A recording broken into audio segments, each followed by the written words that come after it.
Саламатсыздар ма, құрметті оқушылар? Бүгін сіздермен сабақ онлайн каналы. Бүгін біз сіздермен 4-ші сыныптың 48-ші сабағымен танысамыз.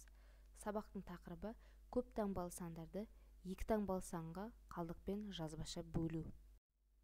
Оқушылар, олай болса 33-ші беттегі бірінші тапсырмаға қарайық. Қалдықпен бөлуді орында барлық қалдықтардың қосындысын тап, шыққан санды 1978 санына арттырсаң, Нұр-Сұлтан қаласындағы Еуразия ұлттық университетіне қай жылы Лев Гумилевтің аты берілгенін білетін боласың. Лев Гумилев 20 ғасырдың көрнекті ғылымы, тарих және география саласының маманы, Азия және Еуропа халықтарының тарихы туралы көптеген еңбектерінің авторы. Бұл жерде балалар, әуелі біз қалдықпен бөлуді орындап аламыз. Содан шыққан қалдықтарды барлығын қосындысын табамыз. Мысал қараңыз балалар, біріншісінде 8 қалдық шықты. Екіншісінде 83 пен 8-дің бөлінісінде 3 қалдық шықты. Келесі 7 қалдық, сосын 6 қалдық, 1 қалдық және 4 қалдық. Яғни барлығын қосамыз, 29 саны шықты. Соған 1978 санын қоссақ, 2001 жылы, яғни Нұр-Сұлтан қаласындағы Еуразия ұлттық университетіне Лев Гумилевтің аты 2001 жылы берілген екен балалар. Енді оқушылар оқулықтағы есіңе сақтаға қарайық. А мен Б-ның бөлінісі С-ға тең және А қалдық. Бұл жерде балалар енді қалдықпен бөлуді тексеру формуласына қарайық.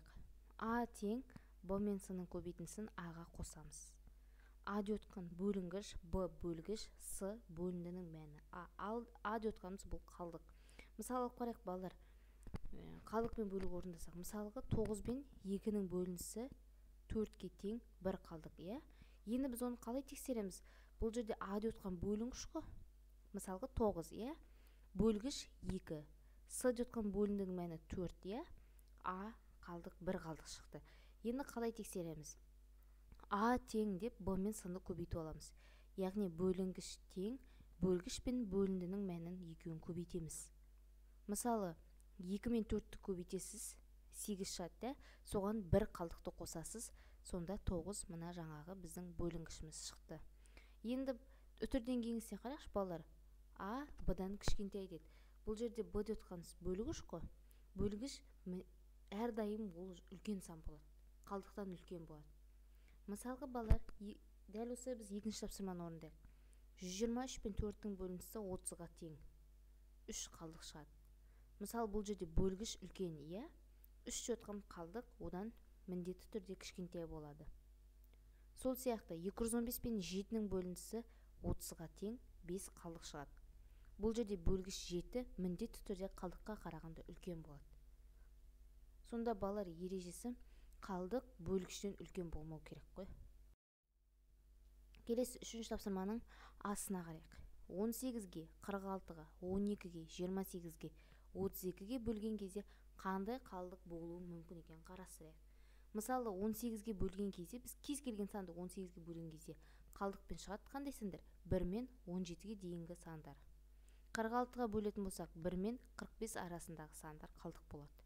12-ге бөлген кезде 1 мен 11 арасындағы сандар қалдық болады оқушылар. Сол сияқты 28-ге бөлгенде де 1 мен 27 арасындағы сандар қалдық болады екен оқушылар.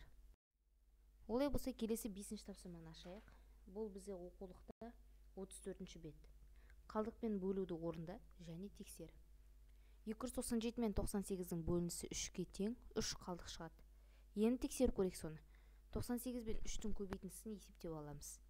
294 шығады, соған қалдықты қосамыз. 297 шығады сонда оқушылар. Келесі 6-шы тапсырма. 9-ға бөлген кезде қандай қалдық қалады?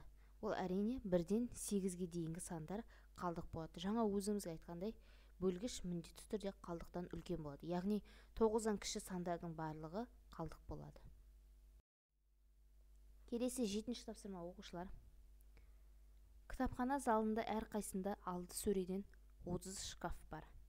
Әр сөреге 20 кітаптан қойылған. Залда барлығы неше кітап бар?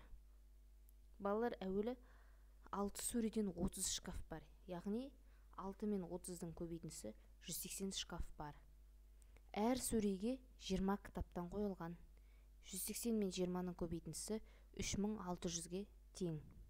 Сонда залда барлығы 3600 кітап бар. Келесі ең соңғысы балалар 9-шы тапсырма қалдықпен бөлуді орында және тексер. 279 пен 46-ның бөліндісі 6-ға тең. 3 қалдық шығады. Сонда балалар сіз тексересіз 46 мен 6-ны көбейтіп. Яғни бөлгіш пен бөліндінің мәнін көбейтесіз.